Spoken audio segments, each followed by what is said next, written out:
I want to educate you on you. I want to empower you in times of adversity, and I want to equip you to heal yourself because you can. Welcome to season 1 of my podcast, Unshrinkable. Hi, I'm Emily Katz. My guest and I are here to help you find what works for you beyond traditional therapy and mainstream meds. Hello, everybody, and get ready to meet our incredible guest today, Daria. She is a vocal coach who specializes in both singing and speaking voice.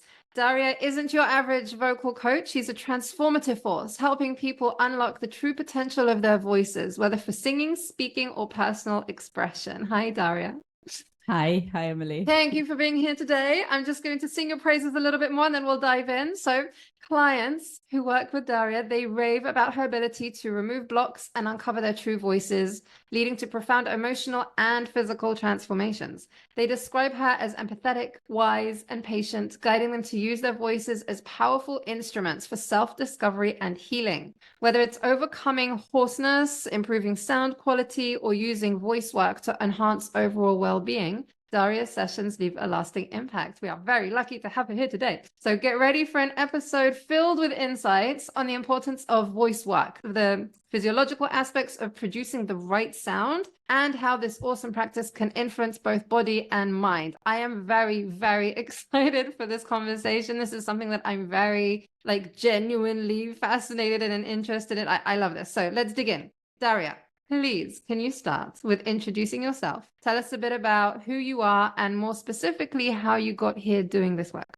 Thank you very much for inviting me, for having me here today. A pleasure. So, first of all, I started as a jazz singer and I was singing also French music. And this is something I love. I have a deep passion for French culture. So I have been doing this for quite a few years, maybe over 10 years. And then I started to teach singing and I understood I don't know how to do it because not many singers can teach. Just because we are natural singers, it doesn't mean that we know how to explain what we are doing with our bodies. And that's actually a very good point because many people think I would never be able to make this sound. It's so beautiful and my body is just not capable of doing it. But that's not true because our physiology is pretty much the same for everyone. It just makes the difference is how many hours you practice whatever you are practice. We generally do best whatever we do more. So the more we do something, the better we do it. And people who tend to sing well, they just sing all the time. So the right thing is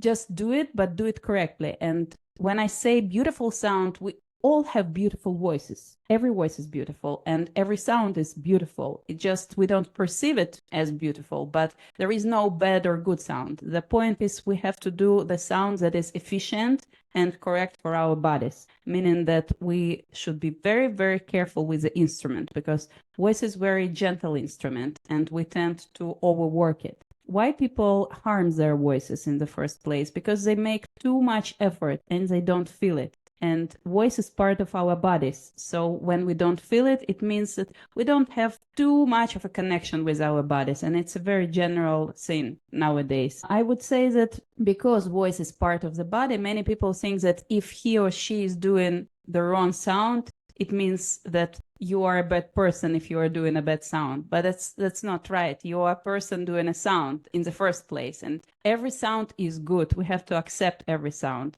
And my understanding as a vocal coach is you have to give the people the ability to pick from the variety of the sounds, whatever sound he or she wants to do at this moment, and whatever sound will be appropriate to release the emotion he or she wants to release. That's it. This is how I see it. That's beautiful. And by the way, it's already kind of reflecting ideas of being self-conscious, even like kind of people pleasing tied in there in a way with the perfectionism and this and that, because it's like, I don't want to offend with my sound. I don't want to offend myself with my sound. Like I don't want to make a sound and sound bad. And I think that a lot of people as well with for me, by the way, I just want to a little side note. I found singing to be very parallel process to often business building because you want to be good, but if you haven't practiced, putting yourself out there, if it's marketing, if it's sales, if it's things like that with your business, then it's like being okay with being a beginner, Right. sounding like a beginner, right? Like you're not going to sound good until you've practiced it a lot most of the time. Some of us are born with natural voices, I think, right? So I can already see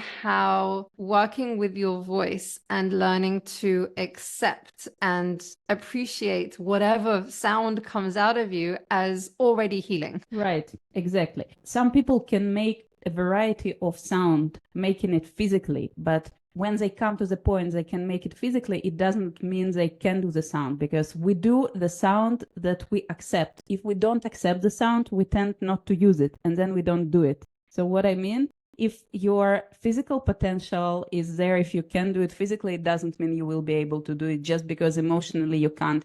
For example, I had a client, and I often see this, that especially in women, that don't allow themselves to cry. And the difference between speech and singing is a cry. The cricoid is rotating, it's tilting, and it makes a cry sound, this empathetic sound.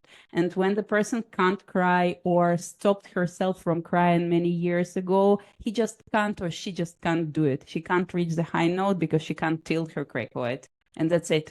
And that's it. So yes, we have to be able to unlock our emotions in order to produce the right sound. Is this why I sing better when I'm drunk? Probably. I would say so. I Yeah. don't drink anymore, but I remember in my drinking days, I would always be like, I remember I was, okay, another little anecdote here. I was on a shoot, and at the end we got very drunk, and me and the producer were singing all the way back to the hotel. And he's like, "You're coming to the recording studio." He was also a manager for singers. So he took me to the recording studio, and I was like, I can't sing unless I'm drunk. Like, I need to have it. He's like, so have a shot. And I was like, it's not gonna happen. Like, I need to kind of be in the In the mood. thing. It wasn't gonna work anyway, because I wasn't just gonna be drunk. I was drunk all the time anyway at that time.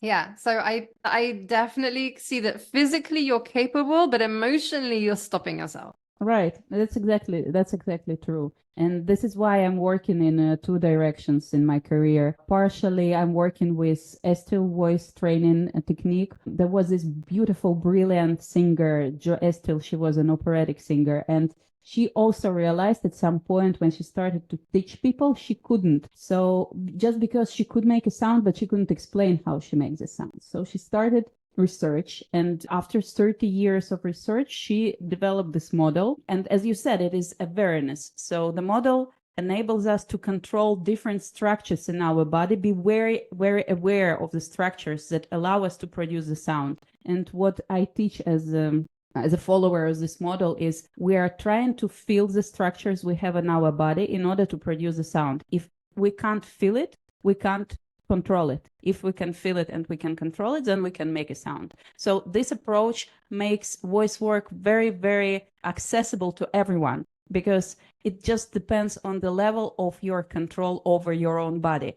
And it starts with the feeling of your body. And some people just don't feel for the moment, but we don't feel it yet, but after some work we can start to feel it, and that's how it works. And then the second direction of my work is free improvisation. Probably many of you heard of Bobby McFerrin. Don't Worry, Be Happy is his hit, but he is just an amazing person who says that everyone can sing. What he does, he just goes on stage and starts to conduct this hall of 10,000 people, and everyone is singing. So basically, everyone can sing. Everyone has a beautiful voice, and everyone can sing. I think Bobby's colleague on stage, Rhiannon, she's a great influence on, had a great influence on me. She's my teacher, and she developed this technique of vocal river exercises that enables everyone to improvise. So while improvising, we're accepting all the sounds that our body can potentially make. And while working with the technique, we are enabling ourselves to make the sounds we want to make. So combining these two together, we are just getting the free voice that can express whatever emotions. And I personally think it's brilliant. I think sounds awesome. yeah, everyone should be able to make the sounds, because, Jo Estil said little children should be allowed to go into the backyard and just scream there out loud and do whatever with their voices, because many of us were told, shh, you are too loud, or shh, don't make noise, or don't yell, or etc., etc., etc. And it puts such a trauma on grown-ups after all, because we are not able to make the sounds that was not acceptable to us as being children, right? And then we can't continue with it in the adult life, and we don't even realize how much energy, how much potential our voice has. Voice is us. This is how we experience the world with our sound. Sound was the first, so we have to bring it back. We have to enable our sound back. Yes, I am with you. Let's do it. No, yes. And you know what? I like intuitively when my kids, for example, we're in the kitchen and the kitchen it's got high ceilings, but the acoustics are quite, intense. And so when my 5-year-old, he likes to make noises. He just likes to play with his vocals, right? He just likes to make sounds and like sometimes really high pitched as well. And I say to him, babe, like go do that out like in the other room. like I don't say stop. I say, if you want to do that, fine, but not in the kitchen because it's like distracting, or I wanted to listen to something. I don't know what, but I don't tell him to stop it. I say that he can just do it in a different room. Oh, that's so hopefully I'm not traumatizing him. Yeah, that's really great approach, because so many times I've heard from people that, yes, I was stopped from this sound by my parents or my loved ones, or for example, children say to their mom, please don't sing. This hurts. This hurts. Good things happen when we start to sing with a few ladies that we started to sing, yeah, and then their children just started to love their voices. So it's self-acceptance, but it also being accepted by your loved ones. It's precious, but it is very important. Some people just don't realize they have these blocks of emotional blocks. Majority of time it's just emotional blocks, but when you are starting to work with your body, so many things just show up. And as we previously said, it is about awareness. It's the best awareness exercise you can possibly imagine, because you start feeling the structures, you start feeling the parts of your bodies that you didn't even know existed before. For example, like yoga for the vocal cords. Yeah, it is. It is like yoga. For example, vocal cords, right? How many of you know where they are? So they are in your thyroid cartilage over here. If you put your thumb on your chin and you slide towards the first bump, so this is your larynx. If you swallow, it'll go up and then it'll come down. So this is your vocal box, voice box, and here are your vocal cords, and they close like this. Then note, for example, C. If I play C on my piano, it's 250 times per second. So beats per second, times per second that they open and close.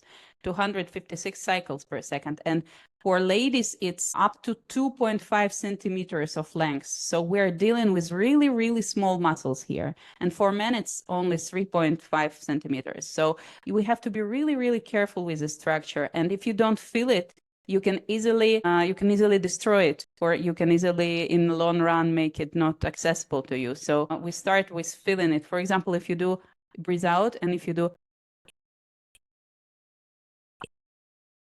this is how they close. You can just try and do it and try to feel where you feel it in your body. You can't hear. Just a second, I can make it again. And now, can you hear the click? Yes. This is how the vocal folds close. Just do it yourself. I'm interested if you will feel it. Where do you feel it and how do you feel it? Bringing the awareness to it is really strange because I've never had to do that. Hold on. It's like it reminds me of when I was like, how do you talk to yourself? I was like, I don't actually talk. It's a bit like intangible. It's like, it's thoughts, it's feelings. It's not actually speaking. Like here it is a bit more tangible because it's physical, but it's still odd. Hold on. I can feel the click. Yeah, this is it. Now you felt your vocal folds. That's so cool. Thank you. Yeah. So basically this is how we work on it. We start by feeling where we feel and how does it feel. And then we work on the number of efforts that you're putting into it. Because you can do, how much effort do you feel from 1 to 10? Well, it's taken me quite a lot of effort to keep it quiet, but feel the click, but raise awareness. It's quite a lot. Yeah. But then I can do, Ah, I get it. Okay. Now it's much more effort. For example, on the scale from 1 to 10, it would be around 8 or 9-ish. Okay, so almost psychological effort, I meant. You meant psychological. Well, as there is a good sin and bad sin. So the good sin, no, let's start with the bad one. So the bad one is you will have to always have your attention there. when you speak or when you sing, because you will need to control it. It's not going to be automated. But the good thing is, in this work, your attention becomes bigger. You will just be able to hold so many things in the span of your attention. It just works with your attention, really, because when I just started, it was really hard for me. Oh, you have to control your vocal folds. Then there is another structure called false vocal folds. It's above the vocal folds. And then there is soft palate. And then there are muscles of head and neck. And then there is abdominal that you have to be able to relax and not tense. So there are so many things, but then you are able to control it because it's your body. You just start. It's like I'm thinking like learning to drive clutch in a car. You have to do Right. this and that and this and that. And it's like at first you're like, whoa, what the hell? Like this is overwhelming. But once you do it more and more, you kind of get used to using it, right? Right. Yeah, that's it. And it's very beneficial for everything because, first of all, many people think that to have a powerful voice or to have a louder voice, you have to breathe out a lot. Well, actually, it's not true, because I will ask you a question and it's not to make you stressed or it's not an exam just to put your attention somewhere. Why do we need the larynx? What is the purpose of the larynx, like natural purpose in our body? What does it do? Like the voice box where the vocal folds live. What do they do in our body? Make sound. Make sound. It's a good answer, but it's not the first purpose of our vocal folds. They are, it closes in order to prevent water and food from getting into our lungs, from getting into our trachea. So first of all, the function of the vocal folds is protective function. They have to close. And if, God forbids, we got something into our breathing system, what happens is we start to cough. And when we cough, our vocal folds close. So whenever we increase the breath pressure underneath the vocal folds, they will close. There will be a lot of tension. So whenever we start to tense our abdominal wall, the number of pressure on the vocal folds will increase, and we don't want that. We want a free voice. So first thing that we have to do when we are working with voice, we have to relax our abdominal wall. Breath is always active on inhale and always passive on exhale, meaning that you inhale and the pressure inside your lungs is bigger than the pressure outside, and the air will slowly come out until the pressure evens out. If you are starting to push the air outside, you will increase the pressure underneath the vocal folds, and they don't need that much pressure to function. We have enough air coming out by itself without any pressure. So this is the first thing we have to really think when using our voice. We don't need to push, and it correlates a lot with yoga or with all breathing exercises, because breath out should be really passive. Working with voice is very beneficial for the body because it teaches us how to breathe naturally, how to breathe in a relaxed mode, because many people just do this and then when they inhale, they get stressed in the upper part of the body, and when you get stressed here, when you get all the tension here, the round muscles of the neck get stressed as well, and we don't need this for the voice production. So it's very, very good for the body just to breathe out slowly, and this is enough for the vocal folds to function. Okay, I have so many things. First of all, you are just like a fountain of knowledge with this stuff. Like you very, very obviously know your shit. And this is so cool. And I love it when people have gone really deep into their craft and into their I love this. There was one thing as well with the other benefits of like working with your voice. It sounds to me, again, it reminds me a lot of like mindfulness, as in being in your body as opposed to in your head and in your thoughts and you're focusing on the actual body. So it sounds like a mindfulness practice in and of itself, in a way. And then the pressure thing as well, the forcing, like, oh my God, there's so many, I can see so many parallels, and I have questions as well, but I see a part of like being in the authentic and just surrendering, letting be and trusting that that's enough, as opposed to pushing or forcing or trying to be something you're not. Like all of these things are kind of parallel to the kinds of ideas and concepts and work that we have in self-development and spiritual development. And like it's so parallel. Working with the voice, it has always seemed to me like I started the thing saying like it feels like a parallel process with all of these things, and it's just beautiful. So I love it. And it just makes so much sense to me why it would have such a transformative impact on someone. And and why it is a really good tool for working on overall well-being and Right. healing. There are three main things when we start to work with someone new. First of all, is a posture. Because if the body is like this, and we all are sitting in front of the computers or into our phones, and our head goes forward, and whenever the head goes forward, it increases the pressure on the muscles on the neck, which are not supposed to hold the head. The head should be held by the spine. And whoever is tracking this, no one is. So first we are looking at the state of the muscles of the head and neck and back. And it has to be good posture, right? And then we're looking if the muscles of the head and neck feel symmetrical. Because if we have asymmetry like this, the voice can't work properly. So we have to balance out the position of the head. And then we're looking at the pressure of the air. So three main things: posture, symmetry, and the air pressure. So it is already beneficial for the body. If you leave out the voice work, if you just do three of those things, you will be feeling much better. Because it also works with the tension in the head and neck muscles. And many of us experience stress and headaches because of the wrong position of the head against the spine. Head has to be held by the spine, not by the muscles of the head and neck.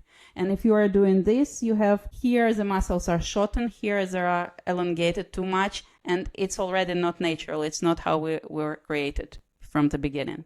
I've actually heard as well about, like, the yoga says this as well, with the head above heart above hips, like there being a line in the spine. I heard that the best position to sleep in as well is straight, like having everything straight, so that apparently the body works better and heals better and regenerates better when it's all in a line. Like if you're you have to have sleep, and if you sleep like this and like that and like that, like your body's not going to, there's something about being in a line as well. I don't remember the exact details, but I remember hearing that. Yeah.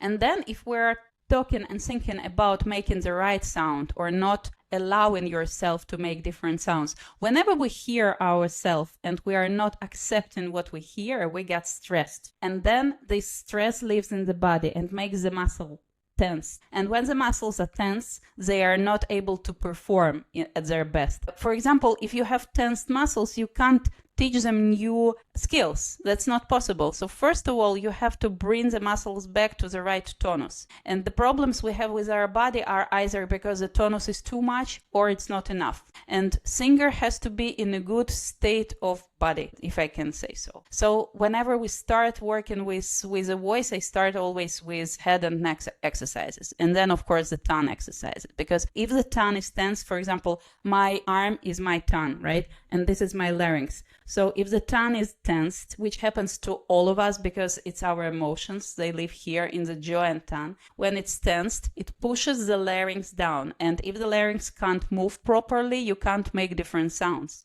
You are limited in your vocal range. That's why many people speak like this with their larynx up there. Or some people want to speak like this because they just can't move their larynx up. So what I'm basically doing, I'm just moving my larynx up and down to make this. But if your larynx, if everything works properly, if you're symmetrical, if you have good posture, if you are not pushing, if your tongue is not tense, then your larynx is able to move freely and you are able to make different kinds of sounds. And the first rule of health is you have to be able to move structures. If there is no movement in the body, you will have inflammation. This is how it works. I'm writing that one down. Yeah, because the blood can't circulate if there is no movement, and then if the blood can circulate, you will stock up all the things that have to be out of the system, and then it will bring you to inflammation. And it's not just in body; it's also in the smaller bits, you know. Yeah, everywhere. Imagine that voice. It's not only about your larynx; it's about the whole body. We are singing with the whole body. Because why? When you lift your arm, what muscles are engaged in the first place? The muscles of the diaphragm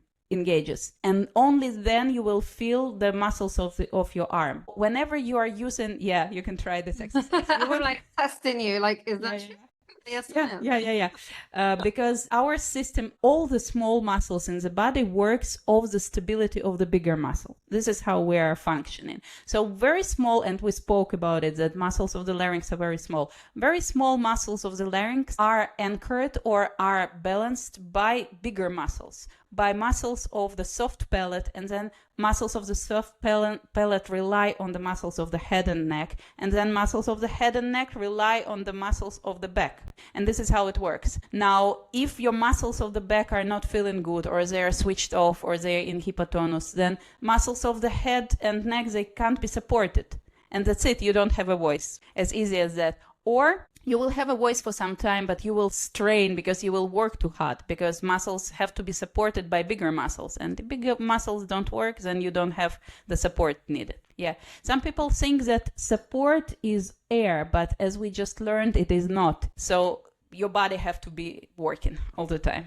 I love this. Okay, hold on. And then, so when you also back to the air thing though, like so many times I've heard that when singers that, you got to project, like, is that what you were talking about? Like you don't have to push, and projecting isn't right. Like... Projecting is not pushing. That's right. Projecting. Okay, so we have a day of breaking the myths about about voice. So yeah, my teacher, I have to give credits to her. It's Anne-Marie Speed from Royal Academy of Music. So she's writing a book on this, because there is so much misconception about using air and air being a support in singing and speaking, which it is not. And we learned it from physiological point of view. We just spoke that larynx is a vowel. It's a constrictor. It closes when you are increasing the air. Whenever it closes, you are not able to produce a sound. You will be straining here. So we don't want to strain, and we want to use our voice in long run. So we are using bigger muscles to support the voice, but not the air to push.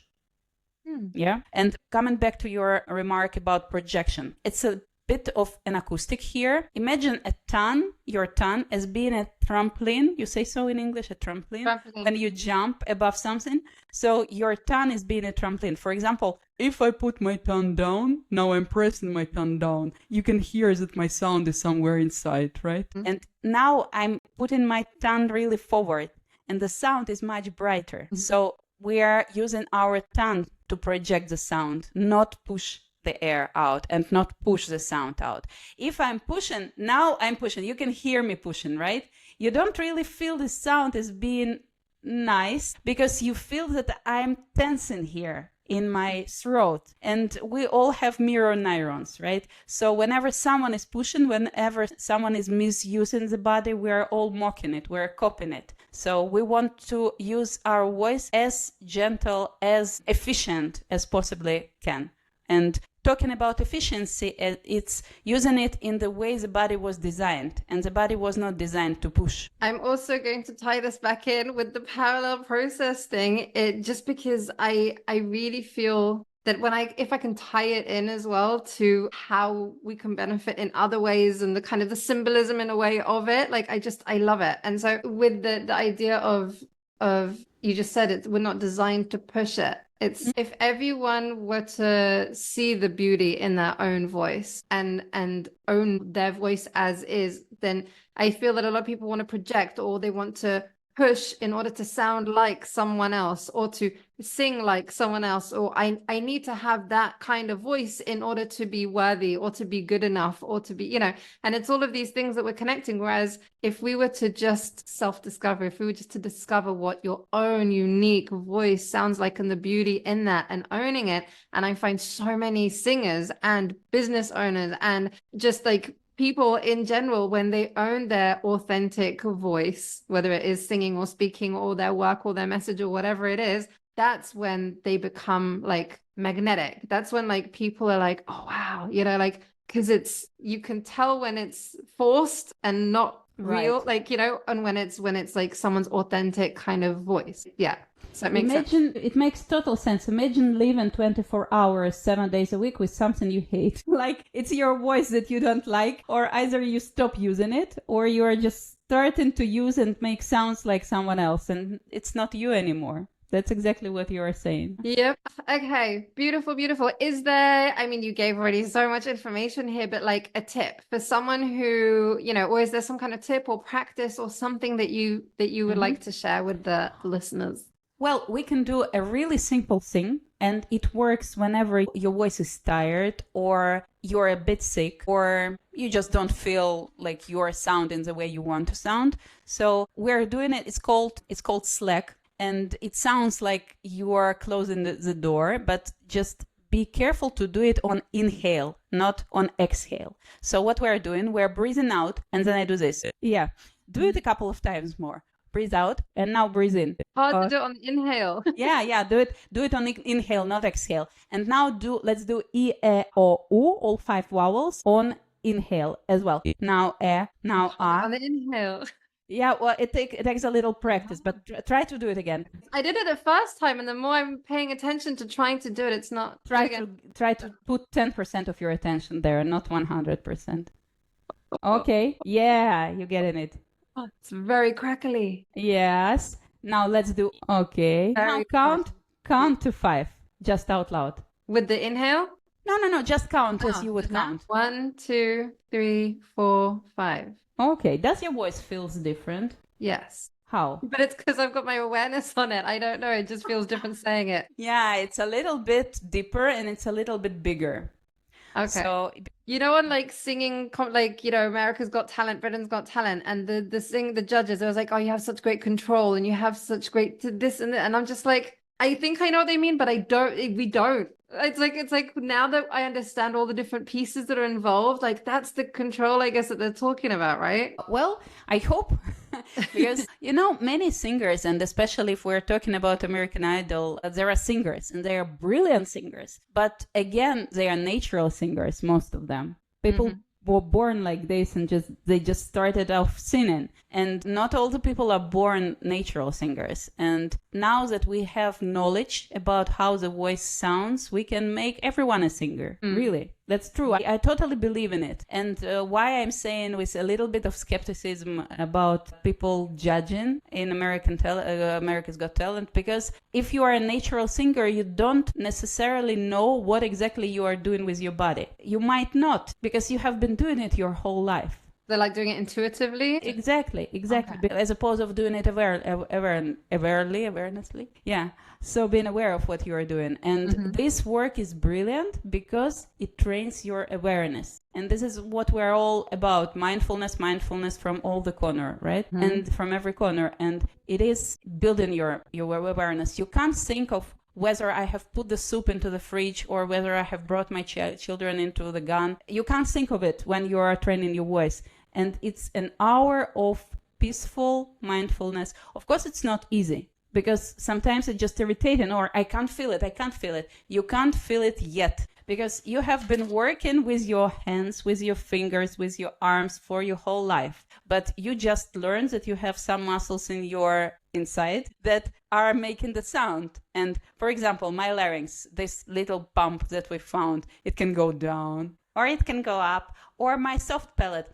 I can drop my soft palate. See, now I'm nasal. So I can control it. But many people, they speak nasal. They speak all the time like this, and they just don't know what to do with it. And all it takes is to lift your soft palate, and it will make your life so much easier or so much more pleasant, because just you have changed a small thing in you. I think it's beautiful. It really is beautiful. It's amazing. And I'm just like thinking as well to all the times, you know, we're like public speaking and suddenly your voice changes a bit, or in different situations, your voice changes a little bit. And now it's kind of making so much sense, the stress and the tension and like what we're doing internally as a response to like emotional or stressful situations, and how that's then going to affect our voice. And I think it's amazing. In all aspects, every angle, it sounds awesome. So thank you, Daria. You are absolutely amazing. Thank you for sharing your wisdom and your time with us today.